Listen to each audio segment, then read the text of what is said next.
Salam, hormatly vatandaşlar. Şu gün 25 yanvar 2022 yıl. Hepdäniň ikinji güni. Şu gün 25 yanvarda New York'ta protest başlady. Siyasi tutsak edilen adamlar boşadyň diýip. Öňürti biz şu gepleşige başlamaka men şu gepleşige gelen Timur Serker'de söz berýän siziň bilen salamlaşar ýaly. Timur Serker'de söz sizde. Salam ediz vatandaşlarım. Sağ olun. Hormatly vatandaşlar, men size şu häzirki ýa-ni 10-15 minut ozal başlan protestdan gelen suratlary görkezeýin. Ine bizim vatandaşlarymyz şol protestda ýa-ni gatnaşan adamlaryň ine protestden gidip durşuny görkezýär. Ine bizim gahrman gyýylarymyz protestda çıkıp Cuma Tapar, Mergelov, Isakov dağları yani goy vermeli deyip yani protesta çıkıp durur.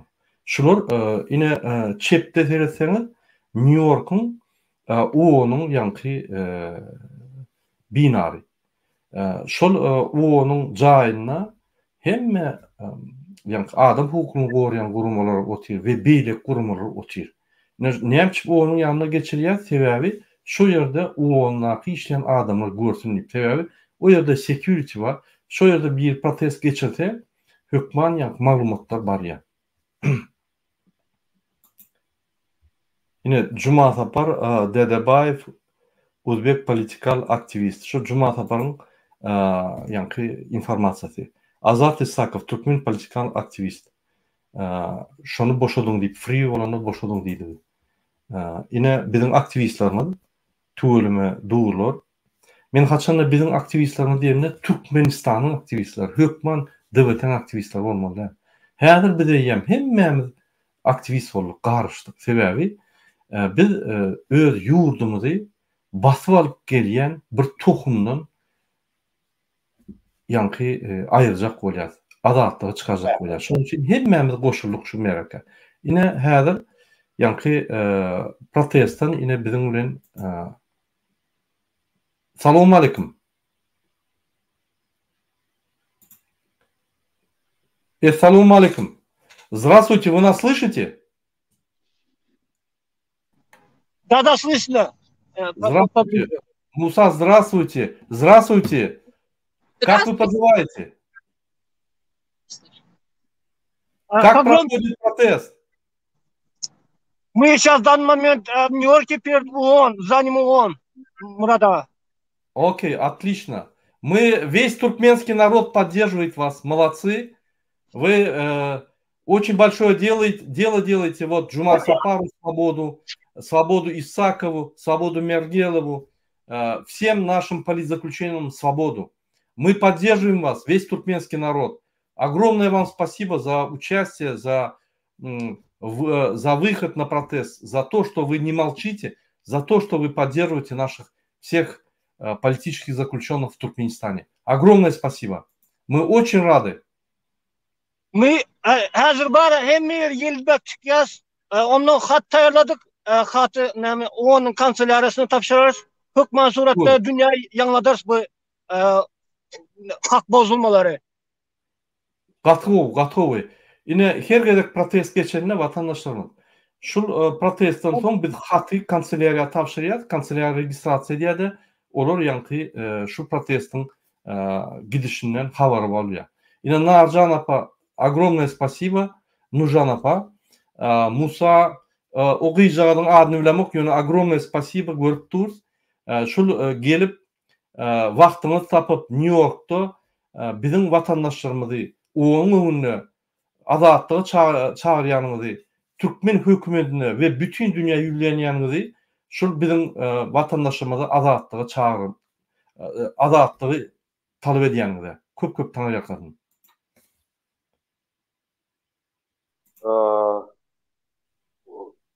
Musa.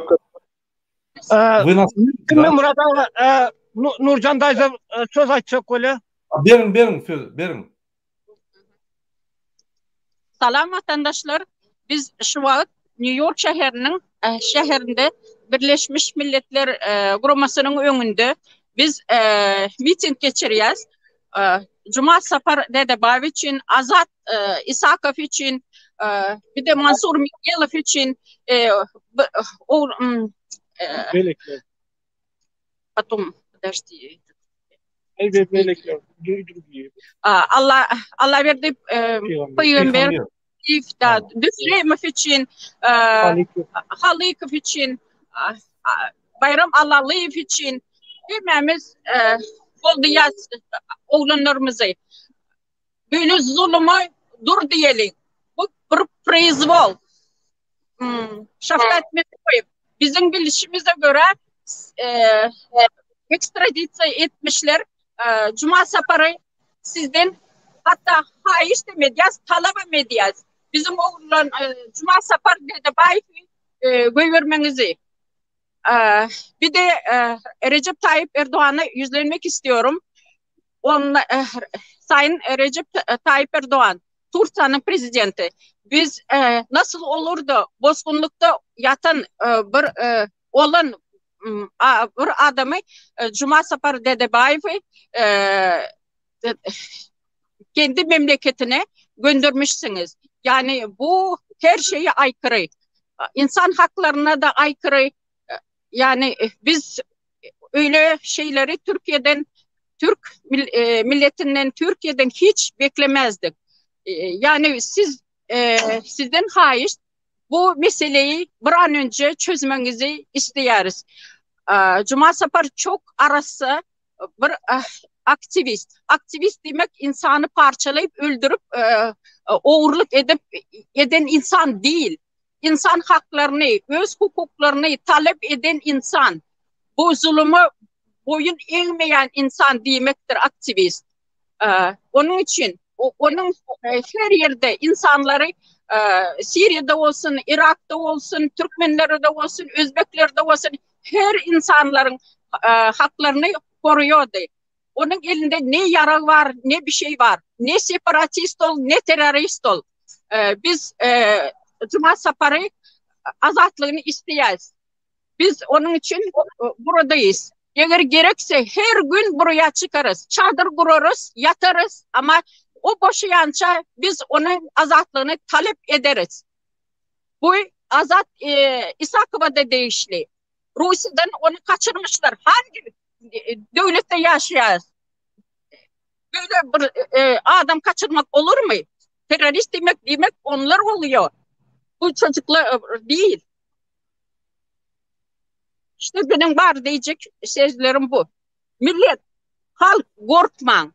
Hiç zaten korkmayın. Öz taleplerinizi, öz hukuklarınızı talep edin. Biz bu zulüme hiç vakit boyun eğmedik, eğmeyecekti. Çağlarımız için, geleceğimiz için ayağa kalalım, öz haklarımızı talep edelim. Я бы тоже хотела внести свою лепту и сказать, что мы молодежь Туркменистана, и мы поколение, которое не запуганное поколение. Мы хотим сказать, и мы показываем на ошибки, которые вы устроили произвол в этой стране. И показываем ошибки. Один из них – это мой брат. Он показал все, что какой вы творите произвол в этой стране. Из-за этого вы его посадили. Мы, молодежь Туркмении, выявляем ваши ошибки. Из-за этого вы сажаете и лишаете свободы людей. Остановитесь. Молодежь Туркмении, не запуганная, наше поколение будет открывать глаза миру. Все, спасибо. Свободу Мансуру Мингелову. Mansur Mingelov azatlık, Cuma Sapar'a azatlık, Azada azatlık İsakov. Şu an Murat'a Amerikan sesi jurnalisti geldi. Onlar hazır interview vermek için sağ olun Murat'a. Bolya sağ olun. Sağ olun efire koşulunuz için. Hemmenize yankı protesta çıkanınıza bizim vatandaşlarımızı durman goruyanınıza ve talep ediyeninize azatlığını köp taňaýakan hemmenize. Narjan Margelov'un jigitine size köp taňaýakan.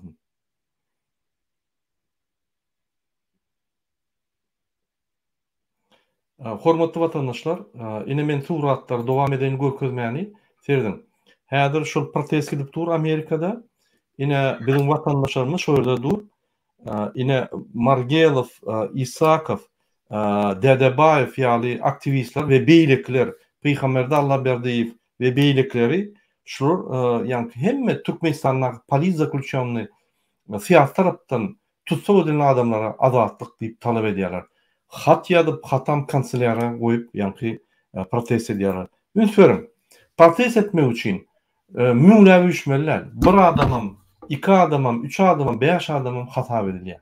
Sebäbi protestde sen öz ýani nägiligiňi, öz şu bir kanun hereketlerini edeni öz nägiligiňi bildirýär. Şuraya bir kanun hereketleri ýatyrmak üçin protest edip öz pikirini aýdýar. Ine menden köplenç soraýarlar. Murada onu ýylyň, OBS bilen, Ýewroparlamenty bilen barkaýan şoýra gürleşýän.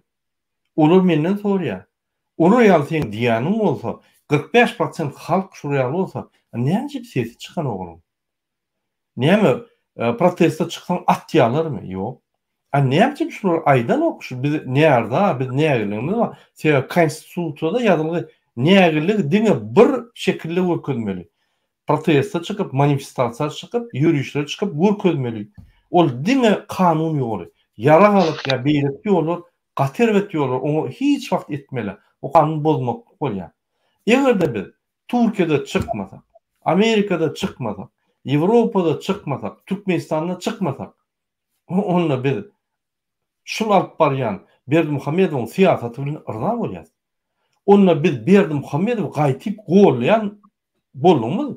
Sebäbi ünsörüň Raşid Meredov, Haramzada şunu hem ýerde Watan programmasynyň ýani çekilen videolar, suratlar görkezýär. Ine çoponlarym, balykçylarym, daýhanlarym, nebitçilerim gahrymanyň prezidentim diýip arkadan diýip aglap ýatylar. Ine şu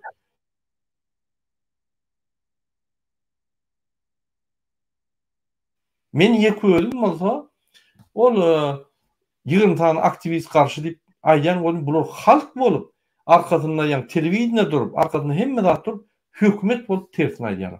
Ondan özüňiz görün, kim bize kömek etsin? Sizden ses çykmasa, näçe bize kömek etsinler? Näme haklar barmy? Onuň ýa OBS'ň hakları barmy bize kömek etmek? Egerde biz diýmesek, ýok. Onuň hakları bolanok, öz haklaryndan, Türkmenistanyň haklaryndan bolanok, egerde biz özümiz haýyş etmesek, özümiz talap etmesek, olar näme bilsin? Mümkin biz gorlaýandyk, mümkin biz isleýändir şonu. Mümkin biz eýýän göwnümizde paça diýip boyun alyp gulçuluğa batyp gitdik. Mümkin biz gulçuluk isleýändir. Şeýle pikirdiýär, gönaýdyr. O nähili? Egerde olar sen diýişiň ýaly näde pasportlar ýok bolsa, ýollar ýapyk bolsa, hani olar? Ine şu ýaly. Şonuň üçin sen biri çykjak bolsa Türkmenistandan jaň edýär. Sen bir çykaýma, bizi gorkuzma. Men häzir doktor bolup işleyen, para alıp ýatyr, men gülýär günüm ba, sen üçin işden çykaraýmasynlar, ýa başga biri. Men polisde işleyen, men ýanky pullar alýan, ziyatka alýan, men gülýär, sen bir çykaýma, gaýrat et, doňunyp.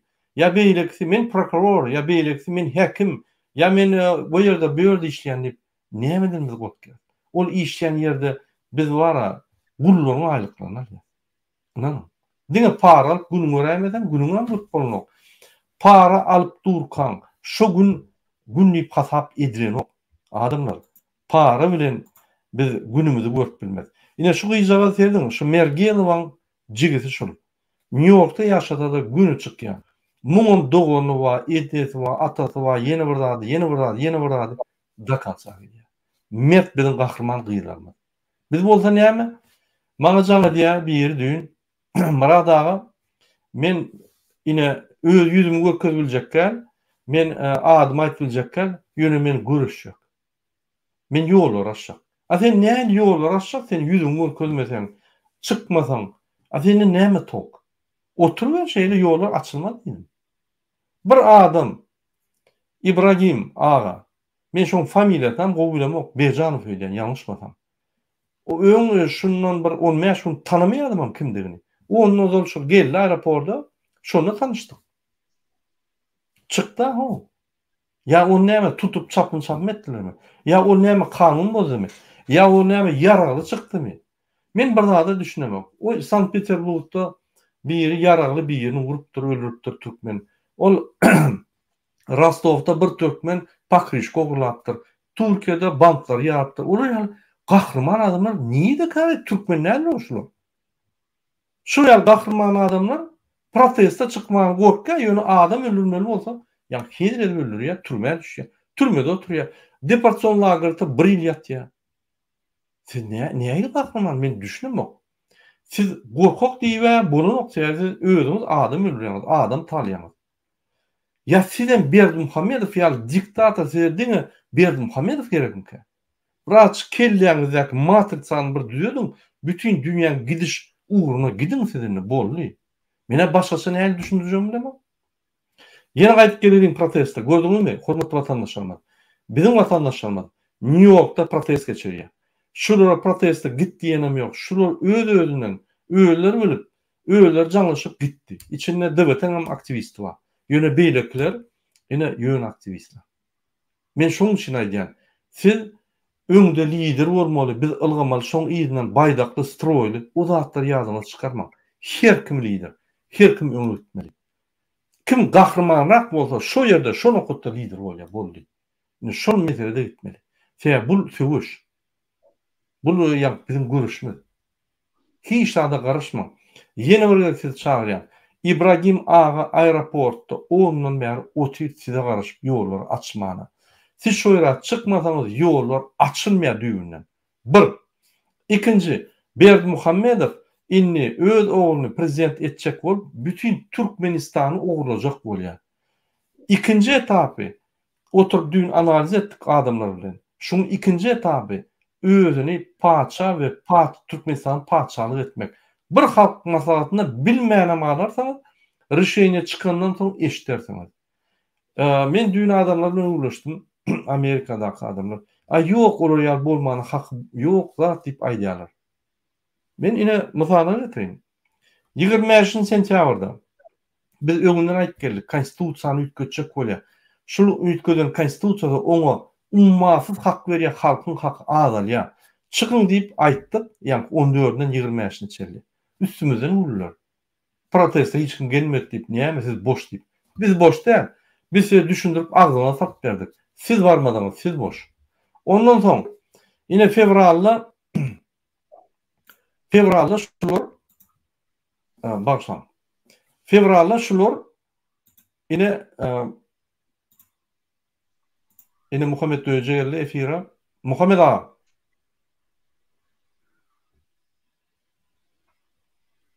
Alo. Alo, salamu aleyküm. Selamun aleyküm vatandaşlar. Protest bolsa sizden bir yerden çykýanyz. Aýdy berin Muhammed ağa. Murat eşdiýär mi? Eşdiýän aýdy berin. Selamun aleyküm we aleyküm esselam Murat. Salamu aleyküm ýaşly.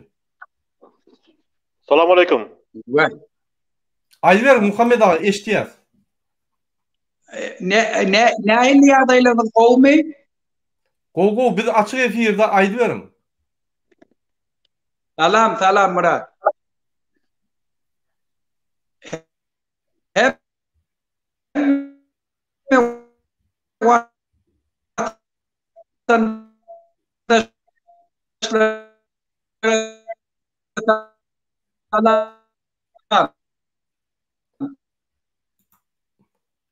Muhammed ağın sesi eşitilen internete gowşup ýen.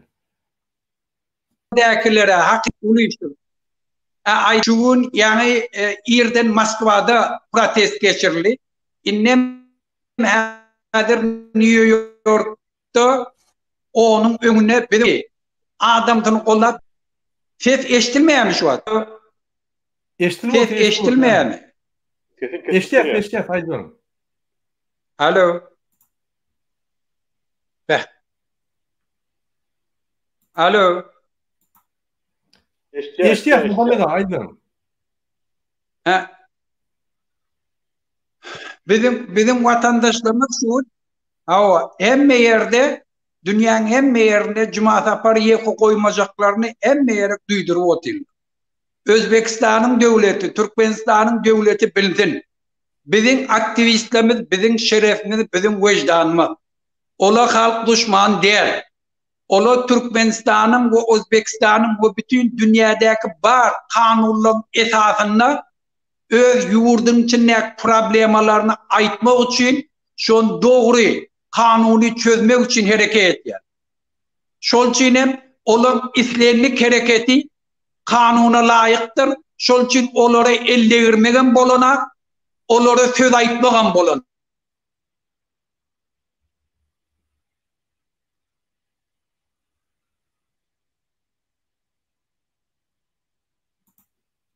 Muhammed abi biz sizi eşlemiz yok. Siz teyardan girmeseniz bolmuyor teyar senin internetiniz. Olan şahsiyetine değmegen bolanak. Şu sebepten biz Cuma cevap verirler. Şunun onun önüne olsak, yıllıkta ABS'nin yığınında 57 tane devletin pristavitelinin önüne Cuma Saparı göver mesele. Şola ta belli bir karar çıkarıyança biz şu tadan ayrılmaz. Şu sebepten Özbekistan'ın devleti bilsin. Ol adamı ellermek bolana. Eğer şu adam ne çok köp saklasalar, şonca da Özbekistan'ın devleti köp diyan çeker.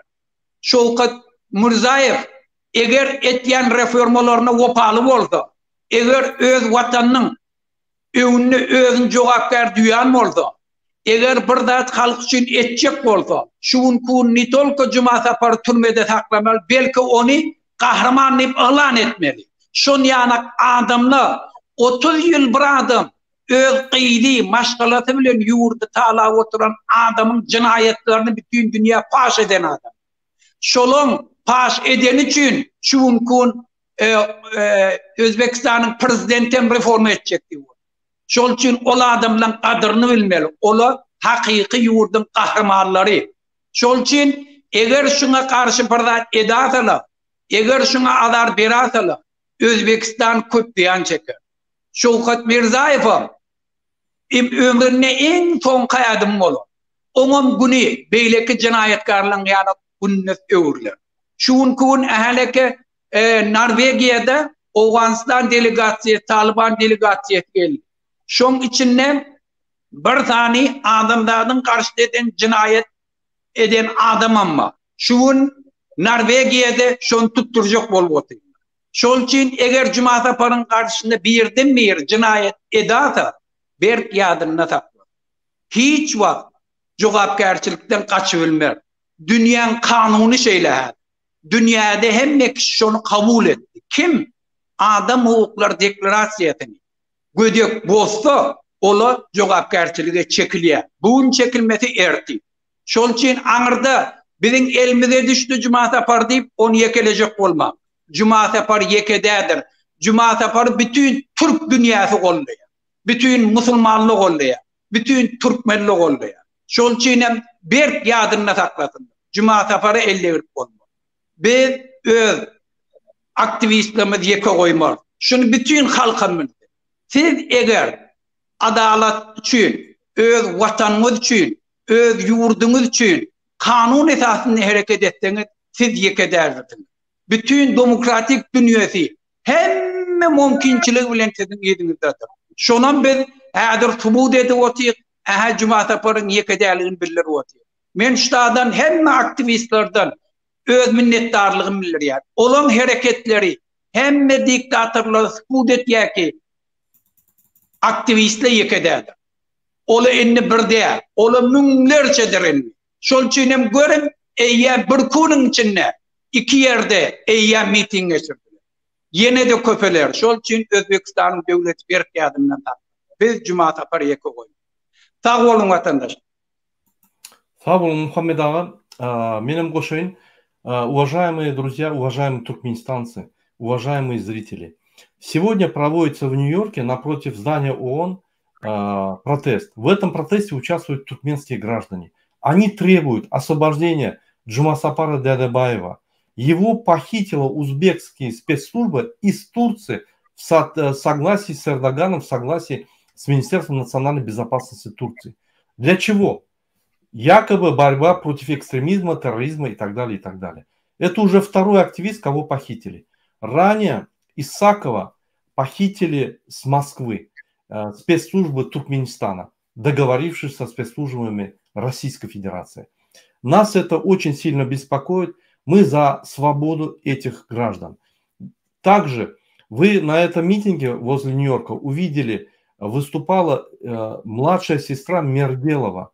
Мергелова арестовали ни за что. Он попросил помощи у государства, ему еще раз накинули несколько лет, и его мучают. Он заболел уже в тюрьме и находится в очень тяжелом состоянии. О судьбе его ничего не известно. Кроме этого, Аллабердиев Пейхамбер, кроме этого, Душемов Мурат и другие политические заключенные находятся в Туркменистане без информации, что с ними происходит. Туркменские власти скрыто ловят людей, затаскивают в тюрьмы и издеваются над ними там. Мы за освобождение всех политических заключенных, которые находятся в тюрьмах Туркменистана. За свободу политическим заключенным. Дорогие товарищи, я перейду на туркменский язык. Этот протест, который в Нью-Йорке организовывается, также проходит в Москве. В Москве тоже поддерживают Джумасапара Дядабаева и других активистов. Эти протесты только начинаются и набирают обороты. Недавно мы проводили Zoom-протест.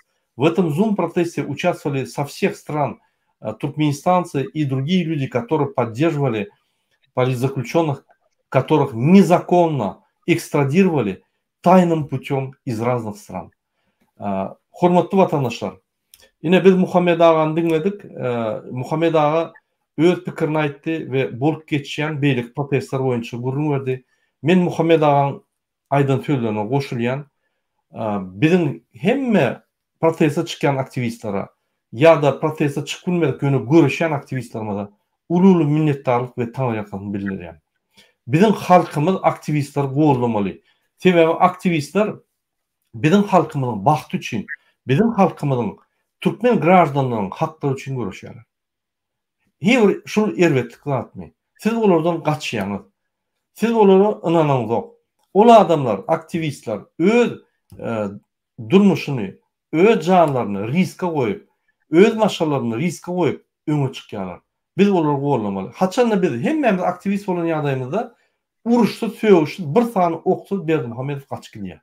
Şonuň üçin goşuň aktivistlere, gollan, duruň ýanlaryna podдержка berin. Timur, siz hem şu gepleşikde bir ýerde ýerleşýäňiz, siz de bir söz bereýin, siz hem gollanjak bolsaňyz, ine bizim aktivistlerimizi, bizim türmede oturan siyasi tarapdan tutsak edilen grajdanlarymyzy, aktivistlerimizi gollanjak bolsaňyz, ine mümkinçilik bar. Aýdyberin. Çok sağ olun sözleriniz için. Cumasapar Dadabayev, Azat İshakov, Yebelekler, hemmesi şol bizim aktivistler de şu ol aktivistleri biz koyamızok, ol aktivistleri biz öz şol neydi bu adam izinden çıkışlar edip ova. Ne şol berekela köp Amerikanlara şu Narjan Apa var şurada ova. Oto da var ova şor bugün nämede protest etdiler ova Moskvada protest etdiler. Degendiren da şol hemmesi birlikte şu bizim doğanlam türmede oturan doğanlam için harekete geçip durur ova özlerinin hareketler bilen Türkmenistan'da ve ahir dünya Türkmeninin öňünde özlerinin şol geçen hareketlerini ve özüň arasy işlerini görkezip durur.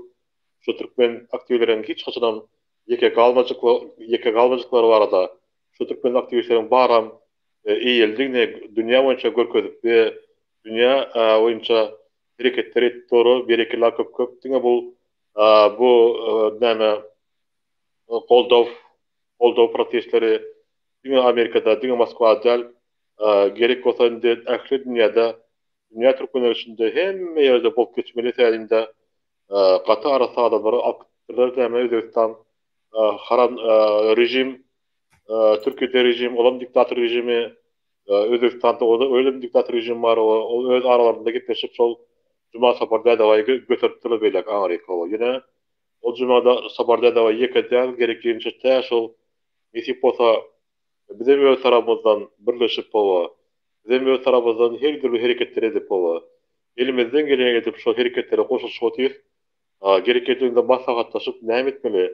Ya näme kağıt tayarlama olsa, näme dokument tayarlama, dokument tayarlap berip, şol juma tapar, Dada Bayewe, soň ýene şol näme Markelov we belki Adat İshakov dağları goldap we yüzlerçe adamlar oty olaram atlaryny bilemek öňe yüzlerçe adamlar türbede ýügüne oturan adamlar barynam goldap ýetip bolsa getleşip birleşip ähli ýurtlarda çykyş edip şolary ýetip bolsa çykyrmak niýetinde bolarsyň ýetip bolsa.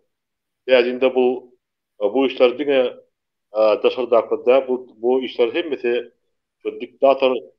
diktator rejim karşı hareketler bunu bütün dünya Türkmenleri alıp götürmeli. Bütün dünya Türkmenlerin apşinesi hem yerlerde dağıtmalı. Getleşip şu hatta var da hem taraftan günde ya şol öz aktivyon çıkınca çıkış edip şoları yatlat durmalı deyip men aytyan ödüm. Ve şunu golduyan ve çıkan adamdan barın golduyan taze olun köp. Sağ olun köp Timur, bizim aktivistlerimizi goýulanyňyza, bizim vatandaşlarymyzy goýulýanyňyza. Hormatly vatandaşlar, sizem öz öýüňizde kiçik video ýap bilersiňiz, challenge et bilersiňiz, hemme zatlar et bilersiňiz. Bizim aktivistlerimizi, bizim vatandaşlarymyzy goýulmaly. Sebäp olar jenaýat adamlar däl, olar terroristler däl, olar ekstremistler däl, olar hakykaty öňe sürýän, adalatly döwletde ýaşajak bolýan adamlar. Hormatly vatandaşlar, ine häzir men Musa bilen gepleşip geçirjek. Musa, bizi eşitýäňizmi? Salam aleykum Murad ağa, yeni bir özük. Salam aleykum vatandaşlar. Eşitýän olam Murad ağa. Musa, maňa bir zat düşündürün. Ine şul protestler geçirýän Amerikada. Beýleki ýanky protestler halklary bilen geçirýän, ýani Gazak diýdi, Täjik diýdi, Özbek diýdi. Beýleki ýurtlaryň halklary bilen Orta Aziýa. Tuğulmasiz protestler çykyp eýýäm şo ýerde ýanky onuň gapdalyna çykyp eýýäm siz обычно ýanky çykýan ýeriňiz boldy. Ine şo ýerde çykýanyňyz bolýyn. Şo ýerde sizden razryşeýne ýa polis gelip size azar berýärmi? Yok. Bu näme azat ýurt berde bir ulmuç berde adamlar toplanmasa bir hökmany bir ruhsatnama zat gerekden gün çykýan öz pikirini aýdýan berde öz pikirini aýtmagyna ruhsat berýärler, erkin aýdyp bilýän Murad ağa. Bu bir demokratiýanyň bir üstünlügi, bir miwesi hasaplanyp ýaşaýar. Dogry. Hormatly vatandaşlar, ine konstitusiýa, Amerikan konstitusiýasy demokratik konstitusiýasy. Türkmenistanyň konstitusiýasy demokratik. Ýewropanyň konstitusiýasy demokratik konstitusiýasy. Türkmenistanyň konstitusiýasy Ýewropa konstitusiýasyna öwrenip, şo ýerden esasy elementleri alyp, ýagny protestlara, ýürüýüşlere çykmana haky bar diýip men size o hak berendirin. Türkmenistanda da şolar haklar, şol ýar haklar bar. Ýöne gynansak da Amerikada şolar bolýar, Ýewropada şolar bolýar, ýöne Türkiýede we Türkmenistanda şolar bolany. Näçip? Sebäbi şu döwletler adamlaryň haklary üçin, adamlaryň adalatly durmuş üçin köp zatlar eden oklar. Şo döwletleriň ýolbaşçylary demokratiýaň sözleriniň ýa-ni çäklendirilen hökmüne düşünüp halkyny çäklendirýär. Şo ýerde ine ony menen bardym şo protestde. O ýerde bir meýdança bar.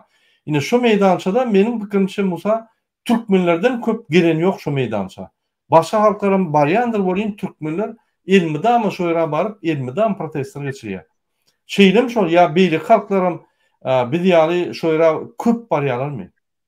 Edil adamlaryň köp toplanmagy bilen deňeşdirsek Belarusiýanyň halky geçen ýyl ondan öňkü ýyl gaty köp adamlar geldi. Yüzlerce 200-500'e törek adam geldi şu geçen yıl Belarusya'dan. Yine yılı boyunca Türkmen aktivistleri kasam köp geliyor. Narcan Muzaffervan biliyoruz. Oli Çariyeva var. Onlar miting geçirdiler.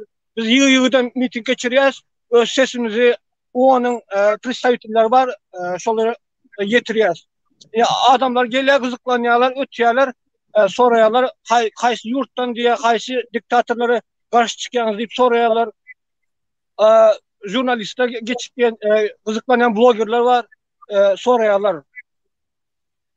Sağ olun. Hormatly vatandaşlar, men yeni bir ýatladaýan. Häzir 25-nji ýanwar şu ýerden saat 10-dan New York wagty bilen oňa günne Amerikada New Yorkda protest edip dur. Protest geçirýänler türkmen bizim graždanlar. Oňdaşyndan Moskwada da protest geçirildi. Ine o ýerde de bu ýerde de esasy maksat, esas protestiň maksady Mergelova, Isakova, Dedebayewa, Allaberdiýewa we beýleki Duşemow we beýleki siyasi tarapdan tutsak edilen adamlar azatlyk talap edilýär. Sizem goşulyň şu protestlara, o protestleri günnede geçirip bolýar dünýäniň islenip günjeginde. Mümkinçiligine görä öýüňizde, kwartiraňyzda, köçede, iş ýeriňizde tapawut ýok.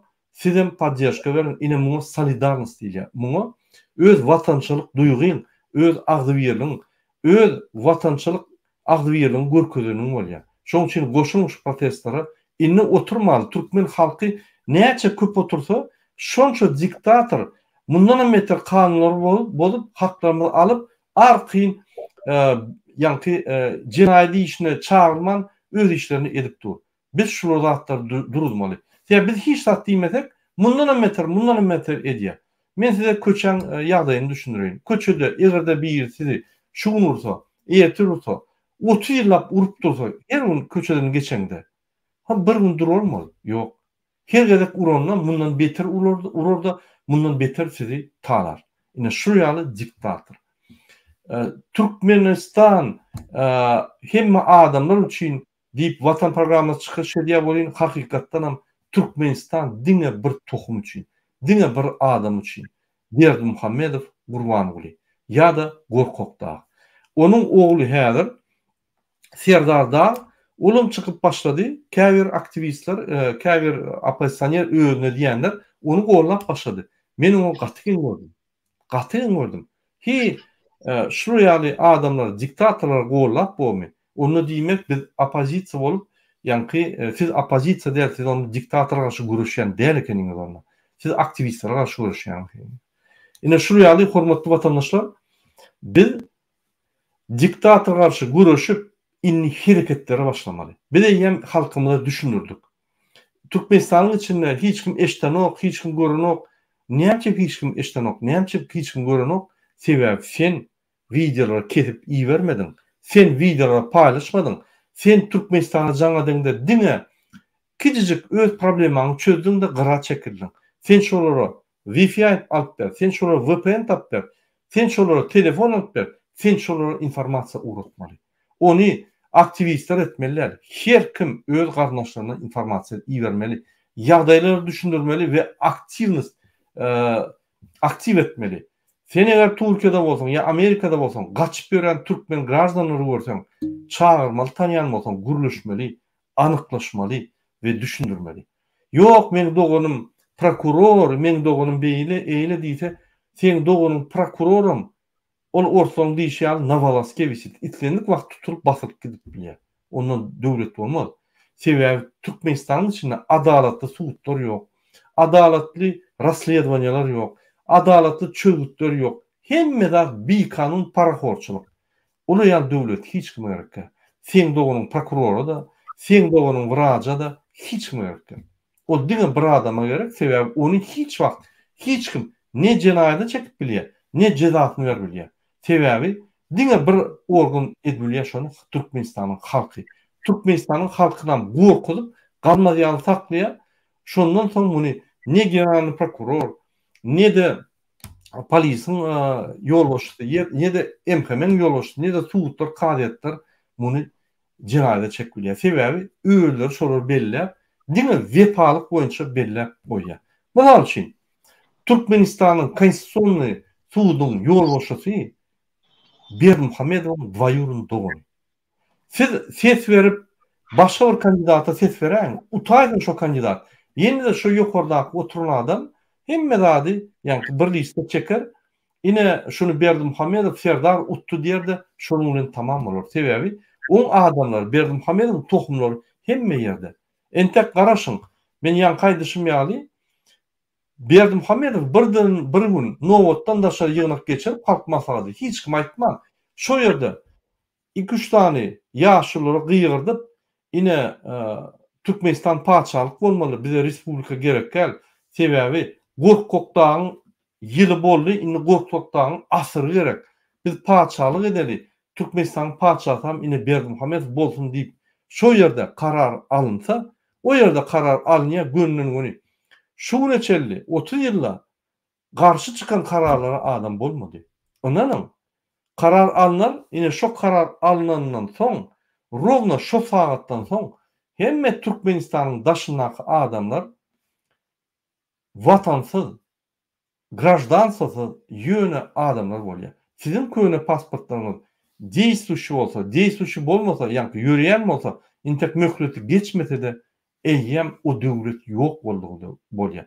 Seyredin, Sovet Soýuzy. Sovet Soýuzynyň pasportlary bir topar adamlarda var.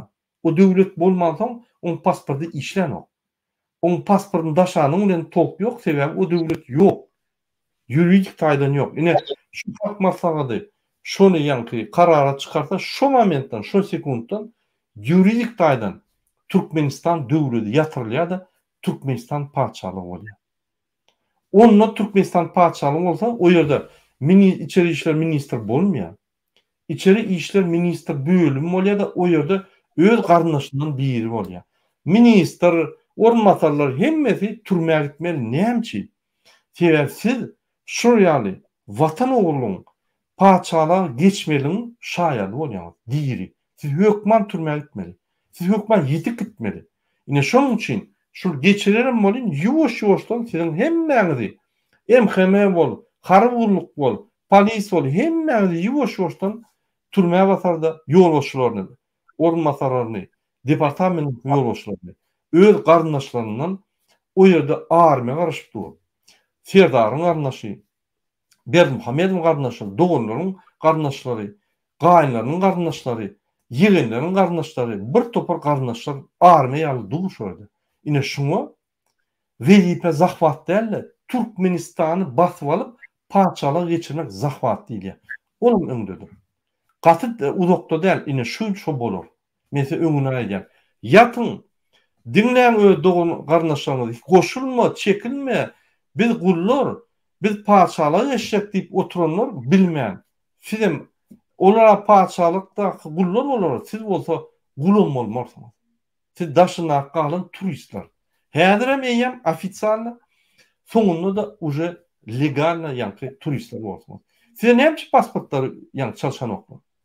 Men hökümetiň içinden şundan bir ýyl mundan ozon eşitdim. Paçalyk eşek bolýar, şu daşyna akyly näýini aýryp bor diýip bolur, ýanky ine metod gözleýärdir. Metod inansak, şunu hotdo, şunun iýdigidir gelen metody ine şu. Ine şu nokotdan aňarsy halk maslahatyna karar çykar bir günne paçalydan Türkmenistan ýanyň halk maslahatynyň ýolbaşçysy Berdimuhamedowyň asyry Gurban Guling şoňundan tamam ýadymyzdan çykaryň. Opozisiýada hiçbir etbilmez, hiç kim hiçbir etbilmez. Onunla galsaňyzdan sizi atarlar, dogram ederler ve o kanun esasında. Sebebi häzir respublika bolansoň sizin haklarınız var. Paçalyk bolanlar sizin hiç haklarınız yok. Yine Saudi Arabiýasyna ya da Dubay'da protestler gördünüz mü? Yok. Bolmaz, atarlar. Sebäbi olar paçalyklar. Şoň üçin Türkmenistanyň şuňa bar ya. O neutral döwleti näme çypedildi? Halky gorumak üçin näme? Daşyndan hiç kim goşulmasın, men içini paçalyğa alyp gidip ogurlak goýup edildi. Ine şo ýollar var ya Türkmenistan. Ine siz düşündürýän, hökümetdeki işleýänler, siz işten gidersiňiz, sizi aýrarlar. Wraçlar ya beýlekiler sizi kowarlar, sebäbi näme gerek? Siz her bir adam Türkmenistanyň şuňky ýanky tebiğ baýlyklarynyň arkaňyzda resurslar var. Şonu ugrulamaly. İnceden beýleki döwletlerden, azan döwletlerine wraçlar getirip turist hökmünde işleder, ýanky raboçy sila edip. Bolmaý. Siz gerek ýok. Ýuwaş-ýuwaş siz diňe reproduktiwny material ýanky sizin aýalaryňyzy, gyýdlaryňyzy alyp çağı ýasamak üçin boldy. Erkeklerine de ýeter gider. Diňe çornara bolýar. Ine Türkmenistan nira var ya. Men bunu keypini aýdamak, men bunu gahrym bilen aýdýan sebäbi şunu düşünmek, ulu bir akly gerekken, ulu bir analitik bolmaly. Şu zatları size düşündüren bolmady. Opozisiýa şu zatları size düşündürmedi.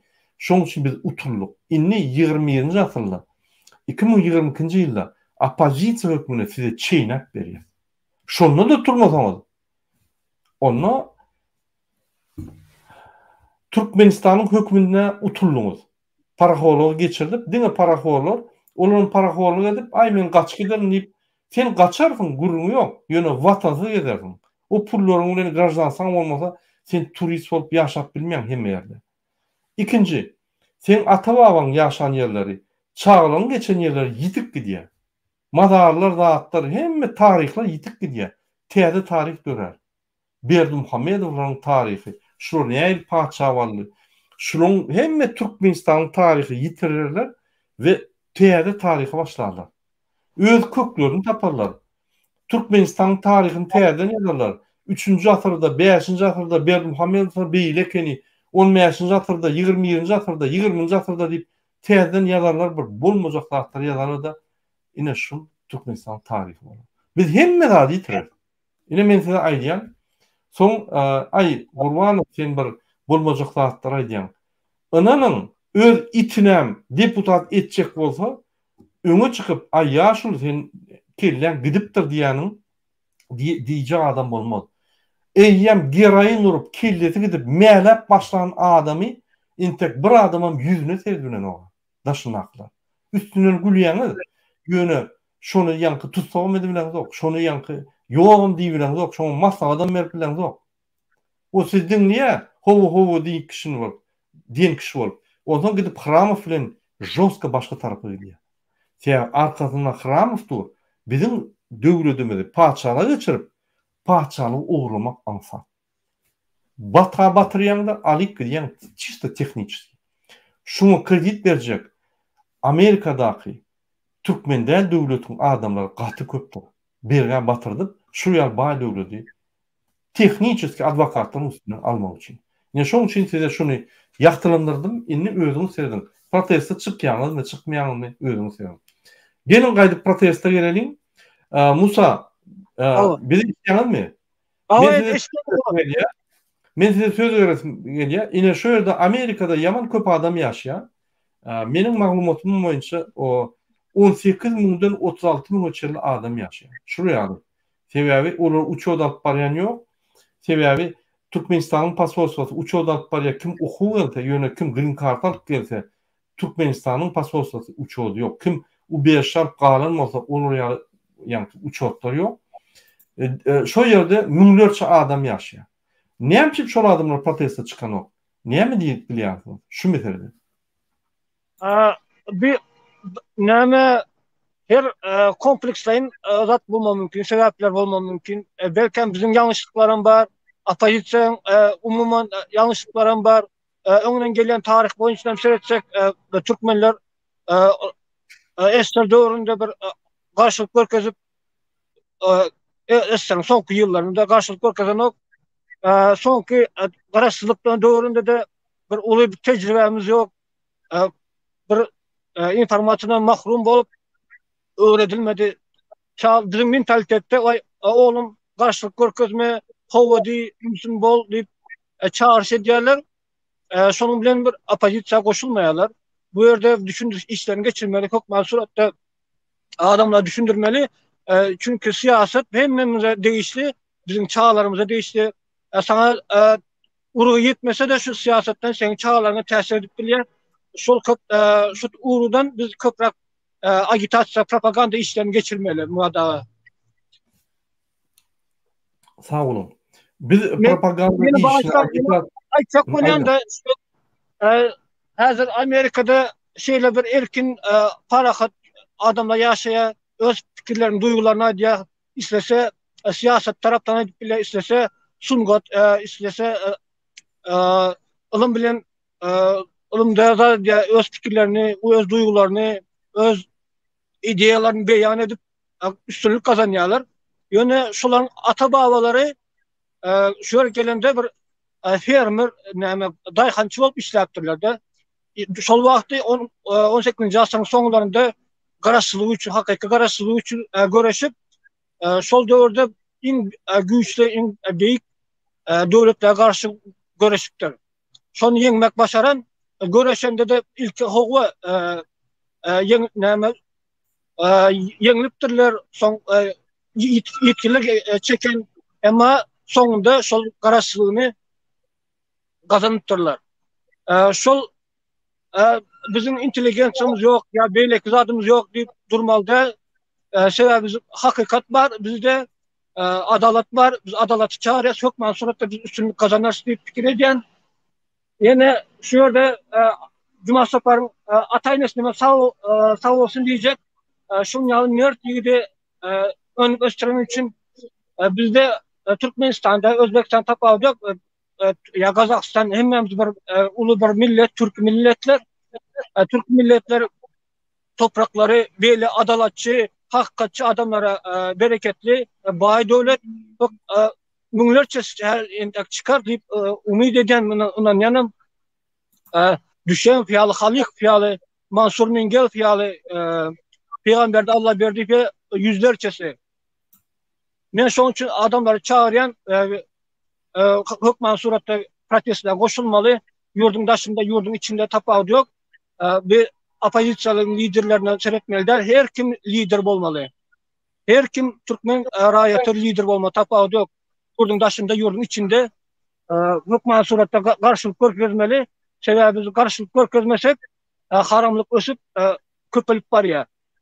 Ol bizim geleceğimize böwet gurýar. Ondan şu ýerde men Türkiye Cumhuriyeti'nin başbakanı Tayyip Recep Erdoğan'ı yüzlenecek bilen Tayyip Recep Erdoğan sizin sırlı polisiya tarafından ve Özbekistan'ın KGB uyguluklarının esasında son operasyasında Juma Sapar Dadabayev oğurlandı ve bir kanun saklanılıyor. Ve Juma Sapar Dadabayev ve hakimlikten kararı da var bozgunluk hakkında, ama ona garamazdan oğurlandı, alıp kaçıldı. Biz adalatı çağırıyaz, hakikati çağıran oğlan ol. Siz Türkiye devletlerinin arasında, İslam dünyasında lider hükmünde biz güveniyorduk size, ama bu edilen cinayet, bu ulu şükreder ediyor ve köleget koyuyor. Son için biz hükmen suratta ve adalatı hükmen suratta bulacağız, biz dikilderiz, ama bu adalatı Müslüman değil, Türkiye değil adamlardan bulamalı bular. Bu bize Türkiye millet bolup, Müslüman milletler bolup bize yazık bolar. Son için Tayyip Recep Erdoğan sizden bir hayiş edeceğiz, adalatı hakikati dikiltmeni sorayız, Juma Saparı azatlı etmeni, yardım et, özgürlük etme çağırıyız. Sağ olun Murat ağa. Köpem göpredim. Sağ olun Musa. Gatı doğru değil. Burada biraz soğukrak mı Murat ağa? Tamam. Gayrat edin. Sağ olun, size minnettarlyk bildirýän hemmäňize. Şu proteste çıkan adamlara, aktivistlere men köp minnettarlyk bildirýän. Timur, sizinle şu protestlere bizim halkımız çykýar. Beýleki bizim halkımız, yani şu protestleri seyredýän ya da goşulmayan halkımıza näme diýip bildirýäksiz? Şu proteste koşulmayanlara, şu protesten görüldi almayanlara men aýtjak adam şol ol adamlar öýlerini bilmedim, adam diýip taýýan kadar ya taýanok kadar ýa-da berde özüni görşünýärek şol bir näçe adam, bizde milyonlarça adam bar, şol üçin bir 0,01% ýa hawa şol olan mutlak näme. Şol üçin indi şu çykdyr adamlar janyna ýaman ýa-da öz maşgalyny taşlap, öz maşgalyny kullanýan terk edip şol näme protest etdi. Şol protest etýän adamlaryň baryna men aktivistleri gahrman we watan seýen diýip aýtdyjak. Egerde şolardan görüldi almayan şolardan seyredip pişat etmeyen adamlara olara %100% mankurt dip aytmana men aytmak istedim. Yani adamlar arası hareket edip durur. Adamlar vatan için vatan için hareket edip durur. Adamlar şol däme Türkmenistan içinde ve daşında hava şol öz aktiv adamlardan gorap. Şoňa olama bir durup. Türkmeni iyi çıkıp şurada ine şurada biz şu dämede şu gurtun protestlermede de şol imme şol arasy hereket sebäbi orada näme etmeli, näme goýmaly, näde ýaşamaly diýip o şeýletlere bize şu bizim halkymyza görüldi bolup diýip şol halkymyza öýredildi. Şu olan näme hereketler bilen ol. Men diýjek guradım şol boş oturan adamlara, boş butulka adamlara yine yüzüne simile egerde şey dip bir otursaňyz ol ýokarda oturan işler değişti belki bizim halkymyza näme organ işleri we belki harwalardan değişti. Mete bizim vatandaşlar barın değişti. Şol bolup turan atry göz yuman olary aktýöri goldap we etjek işlerimizi öňünden oýlanyp we kelläňizi işletseňiz häzir biz Türkmenistany biz alyp galyp bilersiz ýene. Egerde şöyle mankurt ýany bolup, kimse oturup hiç şat etmeyen, hiç hareket etmeyen otursaňyz onda bizde Türkmenistan biz ýerinde gideriz. Türkmenistan ýeter owa, bizim dilimizden ýeter owa, bizim halkymyz ýeter owa. Egerde şol häzir özüne patşalyk etjek bolup duran haramdadan öňüne almasak birlikde özüni patşalyk ulan edip Türkmenistan'ı öz millige edip oturan Kurban Berdimuhamed'e ayırmasak onda bizim geleceğimiz hiç açıdan bolmaz o. Men yüzlenesim milyar şol o bizim oturan adamlara sizin haýyş gayret etdiklerinizi iş edip şol aktýöri goldap hem ýerde aktiv öz laýyklaryňyzy goldap öz prosmotraňyzy goldap öz kanal öz näme öz telefonlarınızda şu habarları dağıtıp olan bir kömek olur. Bu kömeksiz olan kömek olur. Yani kömek etmene variantlar köp olur. Şu için dinle aktivleri koldamalı, dinle şu protest ettiğin adamları koldamalı. Yani şu protest bilen proteste ve şu halkın gücünde halk ayağa kalsamanda şu nemeni rejimi yükletip bile. Olmasa halk ayağa kalmasa hiç adam olmaz. Özümüz işçisiniz yanap bütün dünya karattı ol gen alıyor. Ol diye Amerika'da ya Fransa'da da ya Avrupa'da da hepimiz gen alıyor. Nemçin sizin halkınızı gelip durur. Nemçin sizin halkı kimse maliyada kılıp kimse motivleri var. Üstünden kıyılarını dolap durur. Üstünden ezip durur hava. Mızrığını çıkarıp şu devam edip korrupsiya ellerine pulunu alıp durur hava. İzdivaset durur hava. Zakon yok hava. Hiç saat yok. Türkmenistan 10 yaşını jatradı dönüp var ya. Ondan için halk kalan nokta hem ne edelim soralı gelip de o belki yurtunda Orset'ten belki Arap dövlet sözünden hem ne edelim şey o. Eğer de şol özümüzü görkezmesek, öz niyetimizi görkezmesek onda bize hiç kim goldamadan bize bunu hiç gepleşmeden hava. Şu ümse motorata yine bir gün yıllar ümse motorata hava çağıran baram şu patşaların kulu olurlar. Şunun için geleceğimiz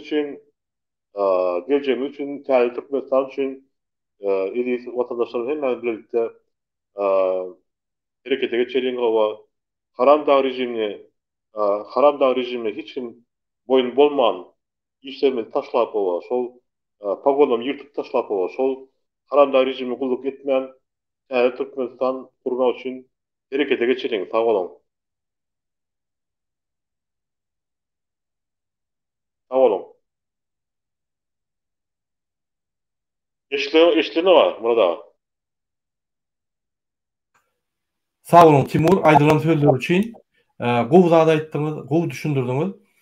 Hormatly watandaşlar, edi dinleşler. Biz häzir New York'tan açyk reportaj etdik, ýani protestin gidişi boýunça. Şo ýerde biziň watandaşlarymyz biziň Türkmenistanyň haqqy saklanyp durulan, Yankı Murat Düşenov, Peygamber Allaberdiyev, Mergelov ve beylikler Azat İshakov, Dədəbay, Cuma Tapar Dədəbayev ve beylikleri adatlığı çıkarmak boyunca talep edilen protesti yalnızca görkezdik. Hurmatlı vatandaşlar, ünitverim. Men keypin aydamok Türkmenistan'ın prezidenti, Türkmenistan'ı basıp alıp, hiç kim hiç rahat çıkmasın, hiç kim hiç rahat değilmesin, 16 yılla hemme kanunlar bozuk gelen bir cinayetçi, genotsid Türkmenistan halkını kırıyan, geroinşik, narkoman, eyyem gürlep bilmeyen, meğlep başlayan adamı, Türkmenden adam kaptırına oynap, paçalığı eltip, ondan şu paçalığım elinden alıp, Türkmenden devleti basıp alacak. Men keypin aydanmok seyredim. Türkmenistan'la Aşgabat'ta Ahal City Aşgabat City kuruluyor. Bu zatlar Türkmenistan'da binalar zatlar neyemçip kuruluyor. Neyemçip şu kurulayan binalar halka yeten o. Dinle bir daha için. Bunu halk gerekke. Bu Türkmenistan'ı paçalığa tayar et var ya. Zavodlar kuruyan, TV varlıkları çıkarayan zavodlar ve oğlun canını kurup son parçaları geçiren son istenen adamı Türkmenistan'ın içinde rahatlıkla çıkar kop biliyor. Son İnceden beyleki ardan devletlerden adamı getirip yani Dubai'da yali Çırnara bu çökmüne saklap içine parça yali gelir yani. Yine Dubai'da.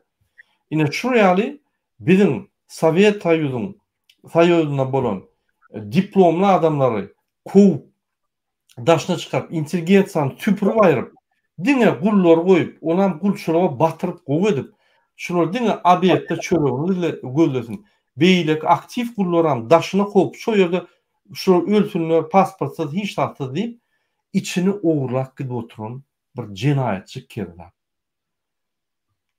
Şu yerde polisi işgaller, emhemi işgalleri ve kadetler, prokurorlar şu cinayetçi meğlep durun.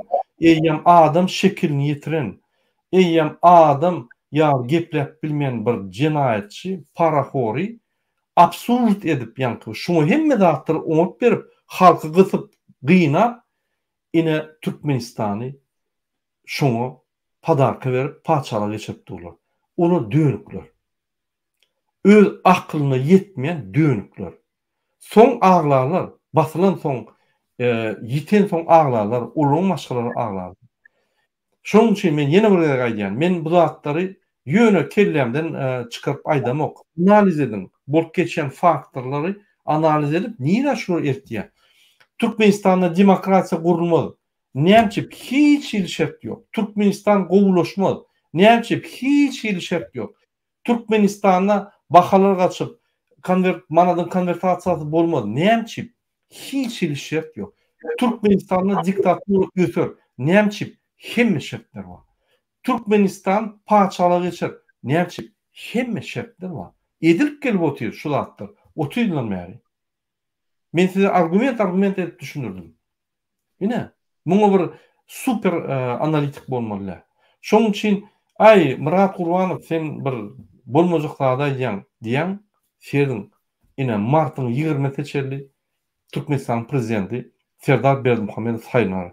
Eyyam hekimliklerde neçe ses almalı, neçe verilmeli, eyyam uttul. Yöne prosedurunu tamamlar. Onam bir kayga araşar, gitarda çalar, aydımları da eder. İnne aydıma inne oňaydyma diýerler. Çoponlar, balıkçılar, yine umhymeşler, yine beýlekler elini ayağını yalap, başga yerlerini yalap. Inne bu näme 2 çağıraşar gowy yatan soň bir tumsrak bolsun, her kim otskada çağırjyklar bilen beýlekjikler bilen halk maslahat nowatdan daşary geçerde bir günne paçalyk boldy. Ine şu günden, şu minutdan, şu sekunddan başlap hiç kimin galmana hakkı yok. Hatta menim çıkış etmana hakkım yok. Men çıkış edilecekkel sebebi cinayet çekilen. Sebebi ol devlet yok. Men çıkış edip yani kanunları koruyacak devletim yitip gidiyor. Ne şunu unutma. Benim durmalı oluyor. Hem durmalı oluyor. Sebebi siz namartlık edip bize inanman şol öz garaja gününüzden gezdiğinizde vatana yitirdiğiniz olay hiç. Öz grajdansanlığı yitirdiğiniz olum hiç. Ata babalan koyup giden mirasyny, ýani wagtdan hiç bolmadan mirasyny ýitirdiňiz bolýar. Ondan soň her kim öz işi bilen bolmaly. Menim öz işim bilen bolan, sizem öz işiňiz bilen bolan. Şu kanallar yapylar. Ine gün aýdýan. Boljak işi. Men şondan aýtdym. Ya galyas, ya bizim durjak.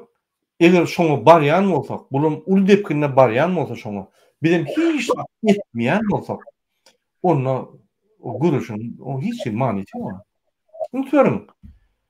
Maňa ýazýarlar, ine erteden biri ýazýar haýyş, mana da gatsyr olsa oňa ýüzlenmeli. Wagt dogunjan, barýatam o ýere. Gurulşýatam, Ýewrodeputatlaryň bäzi gurulşýan. Hany diýär? Hany teň diýen sözlerim, hany bir çykýan, hany bam şol adamlar. Ulu inopolitan bolaýmadyn teň diýen adamlaryň. Ýok olur. Aýryp çykmadan pasportlar ýok. Pasport bolmasa ikisi böküp çykmaly. Hani? Menem oňa näme diýjem ýok. Ay gorkýarlar. Bolýar Türkmenistanyň gorkýarlar. Daşyny näme gorkýarlar? Bolýar Türkiýede gorkýarlar. Amerikada näme gorkýarlar? Ýewropada näme gorkýarlar diýip bana sorýarlar. Näme diýip? Doğrudan näme gorkýar? Şoňa jogap berip bilemok. Ýalyn kommentariýada jogap. Näme Türkiýede gorkýar? Näme Ýewropada gorkýar? Näme iň dünýäniň azat döwletinde Amerikada gorkýar. Timur, biz şunun bilen öz çykyşymyzy bu toraly sebäbi halkymyzyň wagtyny tutmaly. Biz aýtjak gadymyzy çeýnep berdik. Mundan beter çeýnemek ol bir ýalňyşlyk diýip pikir edýän. Egerde bir aýtjak gadymyz bolsa bizim watandaşlarymyza aýdyp berýärsiňiz. Söz sizin. Sağ olun söz berýäňiz üçin. Men bir şodama aýtjak sözüm öz halkyma ýüzlenmek isleýän, şo biz halkymyz birleşmekde güç gaýnagy. Men gaýtalap aýtýan şol hökümetin geljegi bizim watandaşlarymyň özlerine bagly. Şu öz watandaşlarymyň hereketlerine bagly. Her vilayatda bir 200-den 300 adamdan çykdym. Şolam Türkmenistany düýünden ütketmek mümkin olar. Ýöne her vilayatda bir 300 adam çykan wagtynda. Tamam şol belki vilayat hakimleri olaram öz tarabyndan şol haramdagy rejimine kulluk etmende şol men bilen garşyna gidip de öz hak kanuny hukuny talap edip hemmeri ýazyp olaram herekete geçse 5 vilayatda 5 anak hakimlik var meselede. Soň ýine etraf hakimleri var. Olar hemmem birleşip şol etilen näde o hereketlere boyun bolman, näde doğru etken şol nämeleri golasary ýakman we şol rejimi aýdyny etmen, olar herekete geçse ana onda Türkmenistan bir günde ütkep bilýär olar. Şoň üçin öz çağalary üçin, öz çağalaryň üçin, öz ýurtumyz üçin şeýdip herekete geçmeni hemme herekete geçseňiz şonda Türkmenistan ütkere. Bolmasa ýene bir mende inanasym gelýär. Oýan turan adamlar bar içinde ýene her bugün üçe adyrak bolýar. Ýene bir günde hemme ütkemek mümkin. Olam diňe öz halkymyza bagly bolýar. Şoň üçin edil halkym, doganlarym, agalarym, eneler, atalar bar Türkmenistan milletine biziň ýene gaýtalap aýtjan şol biziň Türkmençilik bilen Selçuk imperatory guruldy, Türkmençilik bilen Osman imperatory guruldy. Hawa görüň näçe 80 million degeç adamlar bar aňarda. Näre ösüp durur? Hawa. Görüň Özbekistan näre ösüp durur? Görüň Awganistan näçe adamlar köpelip durur? Bizde adamlarymyz ýok, bizi ezip biziň tohum tijimize gömülýärler Türkmenistanda. Bizde adam Türkmenistanda galmady, öýle taşdyryp edin. Şoň üçin Türkmenistany ýitirmelik üçin, Türkmenistanyň geljegi üçin hemme birleşip meheme diýmän, genbe ýa orýşa hemme birlikde birleşip öz araňyzda tanışyş edip, öz araňyzda gepleşip, öz araňyzda köp satly politika wazy gepleşip bolar. Şol haramdagy rejimni birlikde yıkmana bir-birine yardım etsek, ana şonda biz utarsa var. Bolmasa bizden bugün gepler, erti çıkar, bir gün çıkar, bir ay gepler, bir yıl gepler, sonra bizim öz başkalarımız var o. Biz hemme asırlarda ayıp verdik, näme etmeli, näme oýmaly. içinde goramak barada howa, öz haklyny goramak barada, aktivlik goramak barada. Howa nälik soralany bolsa şu soralana jogap berdik. Näme etmeli biz size aýdyp berdik howa. Şoň üçin men diňden üçin köp sag bolun. Men diňe bilelikde birleşip herekete geçelim. Sag bolun. Sağ olun Timur. Biz ine gepleşip oturmakak şurada iki saniye komentar yazıldı. Men şuraya komentarya cevap bereyim. Menin pikrimçe şu yazan adamlar Putin'in şunun Hudaý Putin ve Kisilov bilen Solovyov'un programatdan çıkmayan adamlar. Ferdim, Siriýada ve Yugoslavya'da neme diýär ine şu sezondarja ýerlerde siz Ýewropa demokratiýasyna wasp etmeň ol demokratiýa birdat Liviýa, Siriýa, Yugoslavy'a gördü olaň demokratiýasyny sizdiň azatlygy diýip gurlan. Demokratiýa diýmek näme? Demokratiýa diýmek azatlyk diýmek. Demokratik gymmatlyklar bol azat gurlamak, azat hereket etmek, azat işlemek, azatlykda ýaşamak, adalatlikda ýaşamak ine şol. Siriýada hiç il demokratiýada Liviýada bolmady. Siriýa bilen Liviýada diktator aýranna Putin ýalaklar diktatorlyk girip öz siýasatyny ýürütdiler şurada. Siriýada hemme döwletler öz siýasatyny ýürütdiler. Orada demokratiýa ýanky bolmady. Oňky diktator Putin gollap, şoň arkasynda durup beýleki demokratik güýçleri ýatyrdy. Şoň üçin Siriýada demokratiýa bolmady. Indi Liviýany alyp göreli. Liviýada siz habaryňyz ýok. Ýanky şo ýerdäki adamyň diktatorlyk eden zadyny. O ýerdäki diktator halkyny edýärdi. O ýerdäki diktator halkynyň adamlaryny iýýärdi. Ýani şu ýerler manýaklar da. On halka bizim diktatorymyzdan suw berdi, nan berdi ýöne. Ol kiçik ýanky ädimler edip hemme baýlyklaryny uğurlap, intelligensiýany ýok edip halkyň içinden halky edip halky bulçulugy berdi. Ine edil şorum şeýdi. Şoň üçin demokratiýa bilen o döwletler diňeşdirmän. O ýerde demokratiýa bolmady. Liviýada demokratik güýçler ýok. Demokratik güýçler gelenine ýuwaş edip demokratiýa tarap giderler. Yugoslavya'da siz haçan gördüňiz Yugoslavya'da? Bark görmündi. Näme demokratiýa bar? O demokratiýa bar. Ýöne Yugoslavya'da bir topor adam gyrly, 100 000 bolay adam gyrly. Ine şoň üçin şu ýere gelip, şu ýerde şu diktatorly ýatyryp gitdiler. Häzir bark görün men aýlanyp ýön o ýerlerde. Gülýärdi. Näçe bütün dünýäden hemme adamlar, musulman döwletlerden, hemme döwletlerden diňe Amerika bilen Ýewropa giderler. Näçe Putiniň ýanydan oplar? Näçe Putiniň ýanyndaky ýaşaýan adamlar Russiýadan Ýewropaga çygar? Demokratiýa. Demokratiýa Churchill'in aýdyşýaly. Iň yaramaz zat. Ýöne dünýäde iň gowy zat. Şundan gowy zat intek takıl.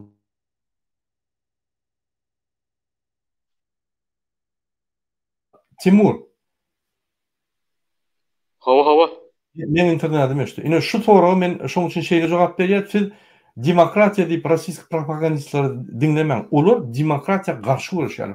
Olar demokratiýada ýaşak görünok. Ine men ýaşap ýörüm. Demokratiýa döwletiň içinde.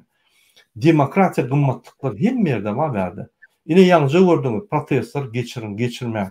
Hiç bir problema ýok. Konstitusiýa ýaly, всё strogo. Başga döwletlerde ýok oraya. Demokratiýa diğer döwletlerde seýdim. Kazakistan, Özbekistan, Kırgızstan, Tacikistan, Türkmenistan näme öyle? Ine Kırgızstan ini demokratiýa geçip başlady. Ine şu ýaly demokratiýa bar ýerde uruş ýokdur. Putinin barın ýerine uruşdur, ýadyňdan çykarmaň şunu. Inni şu ýerde bir ýerle başga bir komentary sezon dajdy. Oňa Amerikan demokratiýa diýsen depäňden bomba ýagýar. Yalan aýdypsyň. Amerikan men aklamo. Amerika köp zatlar ýaman edýär. Ýöne bütün planetada demokratiýany saklap aksyny durup gelýän şolurdur. Amerika beýik watançylyk uruşy utan Amerika döwlet. Biz öz janlarymyzy berdik. Amerika 42-nji ýyldan başlap gurzawoy maşinlaryny, pşenitsany, gyzyllary berip Sowet Soýuzy gollap, Sowet Soýuzy ýykylmady. Ýadyňdan çykarma Amerika. Amerika näme etdi? Amerika seň Ýurny Koreýany näme etdi? Amerika Ýaponiýany seň näme etdi? Amerikan baryn ýeri ösüş Ýöne Amerika hemme zadyňyzy etip bermeli. Amerika gitdi Afganistan näme boldy? Talibanlar boldy. Amerikan bar ýerine Amerika sizi etip bermäni gelenok. Amerika gelip bir tane ädim edýär. Ýanky siň diktatorlygyna gaýýar. Onsoň halk kalmaly. Halk ösmeli. Jemgyýet guramalar, demokratik institutlar gurulyp şolar kalmaly. Şoň üçin ýalňyşman. Ol diýen zadyňyz bilen men alaşamok. Sebäbi propagandanı dinläp öz kelleňizden pikir edin. Öz kelleňizden pikir edin. Amerika men gorlama köp zatlary ýerbe dedi. Ýöne durmaly ýerine durýar. Seredin Amerika bolmak bolsa Putin Ukrainany basyp alardy. Amerika bolmak bolsa Putin Günorta Ýewropany basyp alardy. Litwa, Estoniya, Latviýa. Amerika bolmak bolsa Putin Türkmenistany basyp alardy. Inni paçalygy Türkmenistany iyi bermeýär Putin. Putin'a bar yok bolýup 2002-nji ýylda gadyny öçürüp yok boldydylar. Imkan bolanlar. Putin'a yok bolýup 2020-nji ýylda konstitusiýany ütkötdiler. Imkan oturanlar. Putin'a yok bolýup Türkmenistanyň prezidenti hem halk maslahatynyň ýolbaşçysy boldy, hem prezident hem kabinet ministriniň ýolbaşçysy boldy. Putin sesen çykmady. Şoň üçin Putin bilen Türkmenistanyň arasyna uly döwletler ýatyr. Özbekistan, Kazakistan, intek urulany. Şoň üçin Türkmenistan neutral döwleti, öz çöýdýär problemlerini. Häzirim geljekde de ýadyňyzdan çykarmaň. Siz Putin size geroy bolsa, onu Putin bolýar, ýöne Putin geroy däl. Putin halkara maşynik. Ýadyňyzdan çykarmaň. Putinin barın ýeri uruşdur. Uruşdy diýen eden o. Ýene Kazakstany ýerdi adam atdy. Ukrainany girdi basyp aldy. Gruziýany basyp aldy. Barın yer uruştur Putin'in. Sebäbi daşyndan uruş edip içinde agry galanýar. Ol bir tehnika. Ol bir sistema. Şoň üçin biz oňuň işimiz ýok, biz dine öz halkymyz, dine öz ýolumyz bilen. Bizim ýolumyz adalatlyk we azatlyk. Adalatlyk we azatlyk demokratiýanyň fundamenty bolýar. Şunu efirimizi men sizin hemmäňize birinji bilen jan salagy arzu edýär. Azatlyk we adalatlyk arzu edýär. Sağ olun, hormatly vatandaşlar.